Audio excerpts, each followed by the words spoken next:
जय श्री शक्ति दोस्तों, power of divine healer channel में आप सभी का स्वागत है मित्रों। चलिए दोस्तों, आज हम आप सभी के लिए कुछ ऐसे गाइडेंस लाए हैं जो हर किसी के जीवन में होता है, चाहे वो गृहस्थ जीवन हो, चाहे फैमिली मेंबर में हो, चाहे कोई लव लाइफ रिलेशनशिप हो, उसमें ऐसा होता है।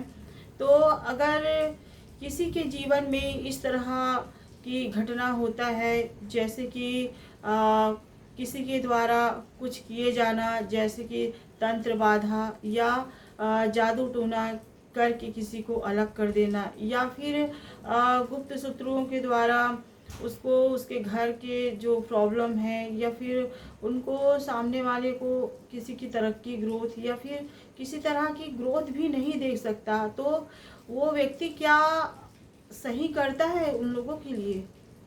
क्योंकि लोगों को लगता है कि हम तंत्र बाधा कर देंगे, किसी के रुकावट कर देंगे, या किसी के गृहस्थ जीवन को उजाड़ देंगे, किसी के प्रति हम क्रिया जादू टोना तंत्र मंत्र करके, तो क्या वो सही करता है?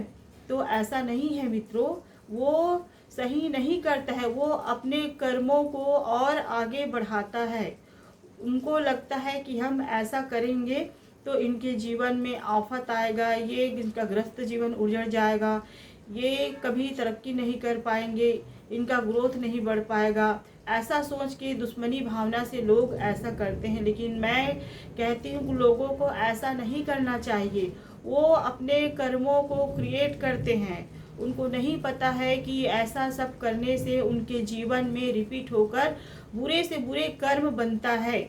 इससे कर्म और आगे बढ़ता है, और जो दूसरों के प्रति गड्ढा खनता है, दूसरों को नीचे दिखाने की कोशिश करता है, दूसरों को लाइफ में इस तरह दुख और कष्ट भरने की कोशिश करता है, उनका लाइफ एक न एक दिन खुद वैसे ही बन जाता है। लेकिन इस कलयुग में लोग एक दूसरे को देख नहीं पाते हैं और समझ नहीं पाते हैं, और उनके जीवन में इस तरह दुख की जो प्रॉब्लम है या परेशानी है, वो तंत्र बाधा क्रिया करके ला देते हैं। लेकिन ऐसा लोग गलत करते हैं, ये सब अपने ही मतलब लाइफ में ये सब प्रॉब्लम को लाते हैं। कुछ समय के लिए तो वो सामने वाले लोगों के लिए कर देंगे, सामने वाले पर्सन के लिए कर देंगे, लेकिन उनको पता नहीं है कि इस संसार में बनाने वाले, इस संसार को रचने वाला परम पिता परमात्मा वो सब देखता है कि तुम जो दूसरे के लिए गड्ढा कर रहे हो, जो दूसरे के लिए इस तरह दुख डालने की कोशिश कर रहे हो, तो उनको वो समझ नहीं पाते। उनको लगता है कि ये सब हम करेंगे तो हमारे लिए फ़ायदा रहेगा। वो एक उनका धारणा बन जाता है, उनको सोच बहुत निगेटिविटी रहता है जो ये सब करते हैं लोगों के लिए। लेकिन ऐसा नहीं करना चाहिए। आप देखते हैं कि किसी किसी की गृहस्थ जीवन में कोई अदर पर्सन के द्वारा किसी फैमिली मेंबर को अलग कर देना, उनके ऊपर जादू तंत्र बाधा करके और अपने तरफ बस में करना, तो क्या वो अच्छा करता है? ऐसा नहीं है, वो बहुत रॉन्ग करता है। वो अपने जीवन में ढेर सारी प्रॉब्लम को लाता है। उनको पता नहीं है कि जो परमपिता परमात्मा है वहाँ इन सबको देख के उनको भी दंड देने में जब आता है, तो समय के साथ उसको भी ये दंड मिलता है मित्रों। अगर सामने वाला व्यक्ति साफ दिल का है, उसका मन साफ है, उसके प्रति किसी के प्रति उनका कोई गलत विचार नहीं रखता है वह व्यक्ति, और अपने जीवन आसानी से सरल स्वभाव से वो व्यतीत कर रहा है, अच्छे फैमिली के साथ हंसी मजाक से अपना चल रहा है, हंसी खुशी उसका फैमिली, और उनके जो बीच में अचानक से उनके बीच में इस तरह दुख की घड़ी ला देना और तंत्र बाधा क्रिया करके ला देना तांत्रिकों के द्वारा, जो मंत्र मंत्र पढ़ते हैं इनके द्वारा, तो ऐसा करके वो अब कभी सुखी नहीं रह पाता ऐसे व्यक्ति। क्योंकि जीवन में ऐसे व्यक्तियों को कभी सुख नहीं मिलता है। उनका कर्म बुरे से बुरे कर्म बनता ही जाता है, लेकिन लोग नहीं समझ पाते हैं। लोगों को समझना चाहिए कि ऐसा हमें नहीं करना चाहिए, क्योंकि जब हम किसी के लिए इस तरह हरकत करते हैं, इस तरह उनके जीवन में प्रॉब्लम लाते हैं, तो हमारा ही जीवन एक न एक दिन नासूर बन जाता है और हम ही उन दुख की घड़ी में फंस जाते हैं, दुख में फंस जाते हैं, क्योंकि रिपीट होकर वो उस जिसने भी किया है व्यक्ति ने उनके ऊपर आता है। लेकिन बाद में उसको लगता है कि ये सब तो ऐसी है, लेकिन जब जैसे जैसे उनके साथ प्रॉब्लम होता है तब मालूम होता है कि हमने किसी के लिए ऐसा किया था तभी हमारे साथ ऐसा हो रहा है। लेकिन कब तक रहेगा वो? 4 या 6 महीने या 7 महीने या फिर साल भर, कितने दिन तक रहेगा? लेकिन ऊपर वाला तो है ना, परमपिता परमात्मा, क्योंकि ईश्वर सब देखता है। ईश्वर को पता रहता है कि सामने वाले व्यक्ति कितने सरल स्वभाव के व्यक्ति है। वो ईश्वर को मानता है, ईश्वर के प्रति अपना लगाव रखा रहता है और एक प्योर इंसान है।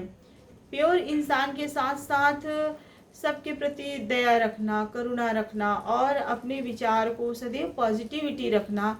तो ऐसे व्यक्तियों को किसी तरह हानि पहुंचाएंगे ऐसा सोच धारणा बना लेते हैं, तो ऐसा नहीं सोचना चाहिए, क्योंकि उनके ऊपर जो किया जाता है क्रिया या तंत्र बाधा, वो वही बैक फायर होकर जो सामने वाला जो कर रहा है व्यक्ति उनके ऊपर रिपीट जाता है।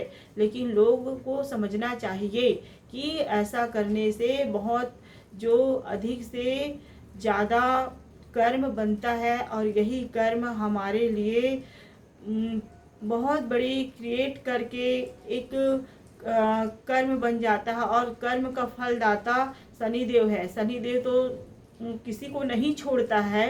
अगर जिसने ऐसा किया है तो कभी भी किसी के लाइफ में इंटरफेयर ना करिए मित्रों, क्योंकि मैं यह गाइडेंस कर रही हूँ। गाइडेंस के माध्यम से आप सभी को यह भी बता रही हूँ कि जब हम ऐसा किसी के साथ करते हैं तो हमारा भी जीवन वैसे ही व्यतीत हो जाता है। किसी के घर छीनना या किसी को दुख देना या किसी के पार्टनर लाइफ में इंटरफेयर करके अदर पर्सन आ जाना और अपने लालच या कुछ गंदे आचरणों के चलते वो व्यक्ति को अलग कर देना और उनके साथ उनके बच्चे को, उनके फैमिली को अलग रखना और उनको अपना मान के चलना, तो किसी के हक का छीनना भी उचित नहीं है, क्योंकि परमपिता परमात्मा कभी ऐसे लोगों को माफ़ नहीं करता है और उनके जीवन में कई गुना यह मल्टीप्लाई होके वह जो भी क्रिया किया रहता है वो वापस रिटर्न उन्हीं के पास जाता है और उनका जीवन पूरी तरह नासूर बन जाता है। तो किसी के लाइफ में दुख देना ये सब नहीं करना चाहिए। जितना आप प्योर रहेंगे, जितना सबके प्रति अपना भाव अच्छा रखेंगे और सोच सकारात्मक रखेंगे और एक चरित्रवान व्यक्ति रहेंगे, क्योंकि चरित्रहीनता इतना बढ़ गया है इस संसार में कि लोग सिर्फ अपने आप के लिए जीने के लिए, अपनी गंदी आचरणों में रहने के लिए दूसरों को हर्ट पहुंचाना, दूसरों के प्रति अपना विचार गंदी सोच रखना और सिर्फ अपने आप को ही सही मान के वैसे गंदे आचरणों को करते जाना और आगे बढ़ते जाना, किसी के फीलिंग्स को नहीं समझना, किसी गृहस्थ जीवन को उजाड़ देना और अपनी खुशियाँ, अपनी चॉइस, अपना जो लाइफ है उनको आगे बढ़ाने की कोशिश करना, ये सब उचित नहीं है। सिर्फ कुछ दिन के लिए रहता है ये सब, किसी के जीवन में इस तरह इंटरफेयर करके या किसी को दुख दे के या किसी के हक को छीन के इस तरह हरकत करना ये उचित नहीं है। क्योंकि आज जो इस संसार में चल रहा है, चाहे पुरुष हो चाहे महिला हो, ये सब अपने आचरणों को सही तरीक़ा से व्यक्त नहीं कर पाते हैं। दिन प्रतिदिन अपने आचरणों को बिगाड़ने में लगे हुए हैं, किसी को हक मारने की कोशिश में लगे हुए हैं। तो क्या ये सही है? ये सही नहीं है। ऐसे लोगों को जीवन में भुगतना भी पड़ता है। तो ऐसा किसी तरह ना भुगते, ना ही किसी तरह उसके जीवन में कठिन परिस्थिति आए, ना ही उनके जीवन में किसी तरह दुख आए। इसलिए यह गाइडेंस है मित्रों कि कभी किसी के जीवन में दुख न दें, हमेशा प्योर इंसान बने, किसी का हक ना छीने और अच्छे इंसान बनने के साथ साथ एक लोगों के प्रति प्रेम भावना अवश्य रखिए, दूसरों के प्रति दया रखिए। आप किसी के प्रति इस तरह जो हरकत करते हैं लोगों को परेशान करके, तो ऐसा नहीं करना चाहिए। एक अच्छे इंसान ज़रूर बनिए, और अच्छे इंसान तभी बनोगे जब आपका विचार, आपका सोच, आपका मन प्योर रहेगा और ईश्वर से कनेक्ट रहोगे, क्योंकि परमात्मा उन्हीं को ज़्यादा मतलब प्रेम करते हैं जो बच्चे प्योर रहते हैं, जो परमात्मा के दिखाए हुए मार्ग पर चलकर अच्छे कर्म करते हैं, अपने आचरणों को स्वच्छ रखे रहते हैं, अपना मन को शांत रखते हैं, किसी के प्रति कोई हीन भाव नहीं रखते, किसी के प्रति कोई जलन ईर्ष्या नहीं रखते, सदैव सकारात्मकता रहते हैं और ईश्वर के दिखाए हुए वो हर सच्चे मार्ग पर चलते हैं। तो ईश्वर ऐसे ही लोगों के प्रति अपनी दया, प्रेम भावना वह पूरा उनके ऊपर ज़रूर बरसाते हैं। तो आप एक अच्छे इंसान बनिए और अपना सोच, अपने विचार सदैव पॉजिटिविटी रखिए। किसी के प्रति कभी गलत सोच और गलत कर्म करने की कभी ये आचरण नहीं अपनाना चाहिए मित्रों। सदैव अच्छे इंसान बनिए। बस मैं आज इतना ही कहती हूँ दोस्तों इस गाइडेंस में। इसी के साथ साथ मेरे चैनल को सब्सक्राइब करिए, लाइक करिए, कमेंट करिए, साथ में शेयर भी करिए मित्रों। जय श्री कृष्ण दोस्तों।